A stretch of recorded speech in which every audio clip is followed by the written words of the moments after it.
Hello दोस्तों, कैसे हैं आप सब। मैं हरकिरत सिंह। आज लेके आए हम मैथ का टॉपिक। तो आज हम मैथ करेंगे। मैथ के अंदर सबसे पहले स्टार्टिंग करेंगे हम जीरो लेवल से। और जीरो लेवल में सबसे पहले जो टॉपिक आता है वो आता है संख्या पद्धति। संख्या पद्धति जो है ये मैथ का सबसे पहला इजी टॉपिक और समझने में आसान, और जीरो लेवल से इसकी शुरुआत होती है। तो चलिए देखें, संख्या पद्धति के अंदर हम क्या पढ़ेंगे। इसके अंदर हम पढ़ेंगे संख्याओं के बारे में। संख्याओं के बारे में पढ़ेंगे, जैसे संख्याएं जो है वो किन किन प्रकार की होती हैं। तो उनमें एक आती है प्राकृत संख्या, प्राकृत संख्या। एक आती है पूर्ण संख्या, एक होती है सम संख्या, विषम संख्या, भाज्य संख्या, अभाज्य संख्या, और परिमेय और अपरिमेय संख्या। अपरिमेय संख्या। तो ये देखिए नॉर्मल सी ये संख्या जो है इन प्रकार की होती हैं। इनका अलग अलग जोड़ा बनता है। प्राकृत और पूर्ण संख्या को एक साथ समझा जाता है। सम, विषम, भाज्य, अभाज्य, परिमेय और अपरिमेय। तो चलिए देखते हैं, शुरुआत करते हैं यहाँ से प्राकृत संख्या से। तो प्राकृत संख्याएं वे संख्याएं होती हैं जो एक से शुरू होती हैं। एक से शुरू होकर के और कहां तक, अनंत तक जाती हैं, ये प्राकृत संख्याएं कहलाती हैं।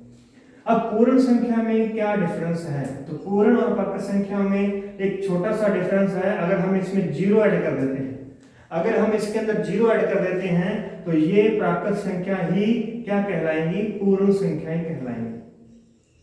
इस प्रकार से तो नॉर्मल सी बात है, एक से शुरू करेंगे तो प्राकृत संख्या, जीरो से शुरू करेंगे तो पूर्ण संख्या।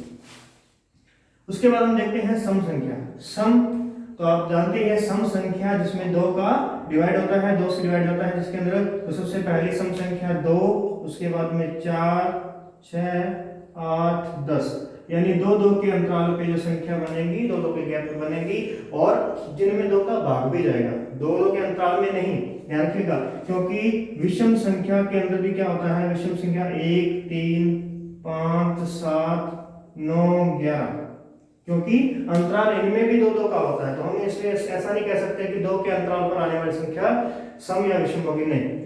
हमें क्या देखना है, सम संख्या वे जिनमें दो का भाग जाएगा, और विषम संख्या वे जिनमें दो का भाग नहीं जाएगा। चलिए आगे बढ़ते हैं। इसके बाद आती है भाज्य संख्या। भाज्य संख्या, नाम से ही हम समझ सकते हैं, भाज्य जिसमें भाग जा सकता है, और अभाज्य जिसमें भाग नहीं जा सकता। मतलब भाग नहीं जाने का मतलब पूरा पूरा भाग नहीं जा सकता है। तो चलिए देखें कैसे अभाज्य संख्या को हम समझते हैं। ऐसी संख्या जिसमें खुद के अलावा किसी दूसरे का भाग ना जाए, एक या खुद के अलावा, ठीक है ना। ध्यान रखिएगा, जो संख्या एक होती है, एक नंबर, ये जो होता है ये ना तो भाज्य होती है और ना ही एक अभाज्य संख्या होती है। ध्यान रखिएगा, ये ना तो भाज्य में आएगी और ना ही अभाज्य में आएगी। इसके बाद की बात करते हैं। तो चलिए देखें, जैसे 2, 3, 4, 5, 6, 7 आए, तो इस प्रकार इनमें कौन सी, अब इनमें भाज्य संख्या होगी और अभाज्य होगी। तो सबसे पहले दो में खुद के अलावा किसी का भाग नहीं जाता, तो ये कहलाएगी अभाज्य संख्या। उसी प्रकार से 3 में खुद के अलावा किसी का भाग नहीं जाता, तो 3 अभाज्य संख्या कहलाएगी। अब आती है 4। तो 4 अगर देखें तो 4 में 4 का भाग भी जाता है और 2 का भी जाता है, तो ये कहलाएगी भाज्य संख्या। तो पहली भाज्य संख्या कौन सी है, 4, और पहली अभाज्य संख्या कौन सी है, 2। तो एक कहां गया, एक है ना भाज्य ना अभाज्य, एक प्राकृत संख्या है। आगे बढ़ते हैं। 2, 4, 4 के बाद में 6, 6 के बाद में 8, 9। याद रखिएगा, 9 में 3 का भाग भी जाता है, तो यह 9 भी आएगी। 9 के बाद में 10, 12, 14, 15, 16, इस प्रकार से जब हम देखेंगे तो भाज्य संख्याएं 100 तक 74 होती हैं, 100 तक 74 होती हैं।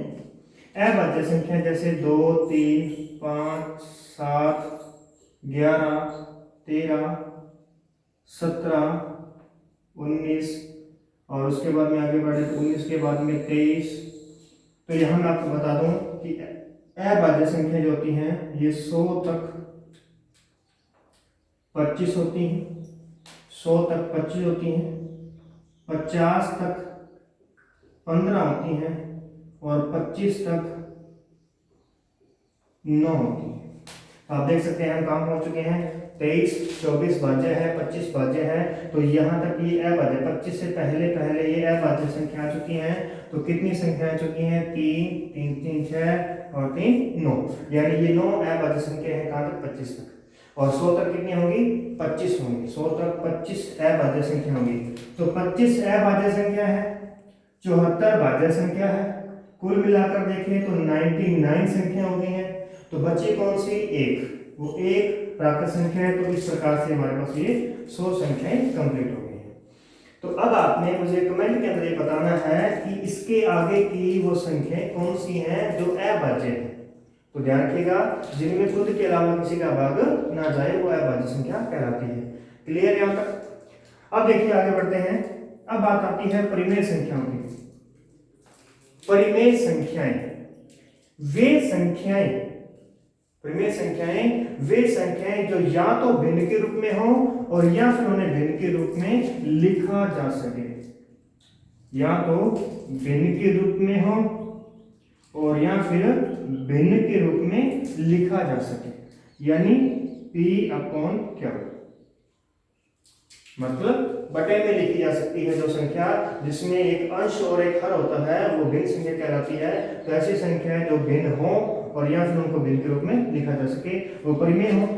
जबकि अप्रमेय संख्याएं जो न तो भिन्न है, भिन्न संख्या नहीं है और ना ही इन्हें लिखा जा सकता है, ना ही इन्हें भिन्न के रूप में लिखा जा सकता है। तो ध्यान रखिएगा, वे संख्याएं जो भिन्न के रूप में है और या फिर भिन्न के रूप में हम उसको लिख सकते हैं। एग्जाम्पल के तौर पर देखते हैं।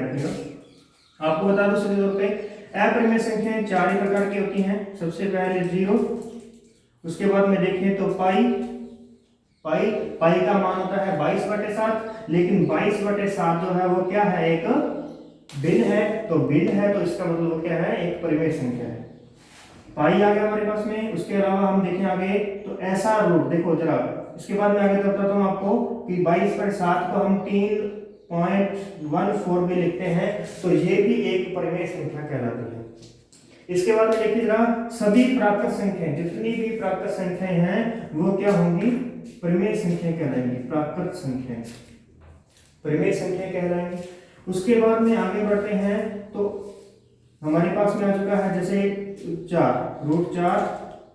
√9, ये भी क्या है, प्राकृत संख्याएं हैं, ये भी प्राकृत संख्याएं हैं। और उसके बाद में नीचे देखते हैं तो अगर जिनका रूट नहीं होगा, √2, √3, जिनका पूरा रूट नहीं होता वो अपरिमेय के अंदर आएगी, और जिनका रूट होता है पूरा वो परिमेय संख्याओं के अंदर आएगी। लास्ट एग्जांपल रहता है इसका, देखिए 4 एग्जांपल मैंने आपको बताए। पहला 0, पाई, और दूसरा ये होगा, तीसरा ये होगा हमारे पास में जिनका रूट पूरा नहीं निकलेगा। और चौथी ऐसी संख्या जो कि पॉइंट के बाद में लगातार बदलती रहे और इसका अंत खत्म ना हो, यानी कि ये कहीं पर भी जाकर के खत्म ना हो, ऐसी संख्याएं अपरिमेय संख्या कहलाती हैं। इन्हें हम भिन्न के रूप में नहीं बदल सकते।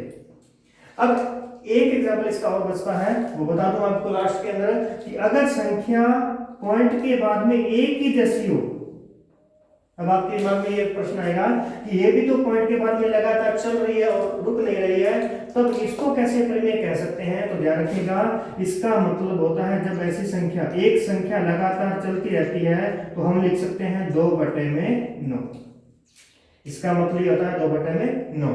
अगर दो संख्याएं लगातार चलेंगी, दो संख्या यहाँ लिख देता हूं मैं। अगर दो संख्याएं पॉइंट के बाद में लगातार चलेंगी, जैसे 2 3 2 3 2 3, इस प्रकार लगातार चलती ही जा रही हैं, तो अच्छा नीचे से अगर साफ नहीं नजर आ रहा तो मैं इसको ऊपर लिख देता हूं दोबारा से, याद रखिएगा। इसके बाद हम लिखते हैं, जब दो संख्याएं लगातार चलती हो, लगातार चलती रहे इस प्रकार से, तो इसको हम भिन्न कैसे बना सकते हैं। तो ये भिन्न कहलाएगी 23/99।